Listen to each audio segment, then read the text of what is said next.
नांदेड जिल्ह्यातील हिमायतनगर शहरातून जाणारा राष्ट्रीय महामार्ग क्रमांक 161 मागील अनेक दिवसांपासून अपूर्ण अवस्थेमध्ये असल्यामुळे नागरिक त्रस्त झालेत। विशेषतः तहसील आणि दिवाणी न्यायालयाच्या कामासाठी जाणाऱ्या लोकांना या रस्त्यावरून जाताना जीवघेणी कसरत करावी लागतीये। पावसाळ्याच्या दिवसांमध्ये या रस्त्यावरील मोठमोठ्या खड्ड्यामध्ये पाणी साचून राहिल्यामुळे रस्ता पूर्णपणे दिसेनासा झालाय। यामुळे ये-जा करणाऱ्या नागरिकांचे दररोज छोटे-मोठे किरकोळ अपघात घडतायत।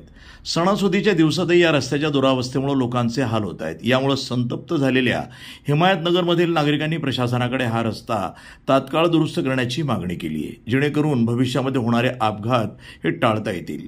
आज हिमायतनगर तालुका होऊन बरेच वर्ष झाली आणि या हिमायतनगरची आजही परिस्थिती पाहता माझ्या पाठीमागे बघा, आज हे गावापर्यंत माझ्या इथपर्यंत रोड आहे आणि हा तहसीलपर्यंतचा रोड। आताच आमच्या अगोदरच्या बांधवांनी सांगितलं की हा गावचा मुख्य रस्ता आहे। खेड्यातून आलेला प्रत्येक माणूस तहसील, सब रजिस्टर ऑफिस आणि भूमी अभिलेख असे अनेक पंचायत समिती सर्व कामे याच रस्त्यावर आहेत।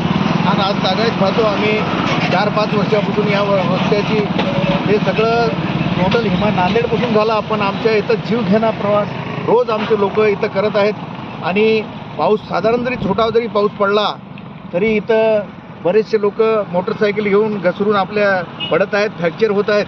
तरीही आमची प्रशासनाला विनंती करून आम्ही थकलेलो आहे। त्यांच्या डोळ्यातसुद्धा दिसत नाही। रोजही आमच्या तालुका दंड अधिकारी मॅडम इथून जाते, त्यांच्याही निदर्शनास आणून दिलं आम्ही, पण त्यांच्या काही लक्षात येणं झालं। तरी आमच्या हिमायतनगरवाल्याची कळकळीची विनंती आहे की येत्या 8 दिवसामध्ये या रस्त्याची दुरुस्ती व्हावी, नसता अन्यथा आम्ही महाविकास आघाडीच्या तर्फे आम्ही लोकशाही मार्गाने आम्ही आंदोलन करू आणि या जो कोणी रोडचा गुत्तेदार आहे त्यांना तंबी दिल्याशिवाय आम्ही राहणार नाही, एवढी मी या ठिकाणी सांगतो आणि माझे 2 शब्द संपवतो। NTV news Marathi, Nanded.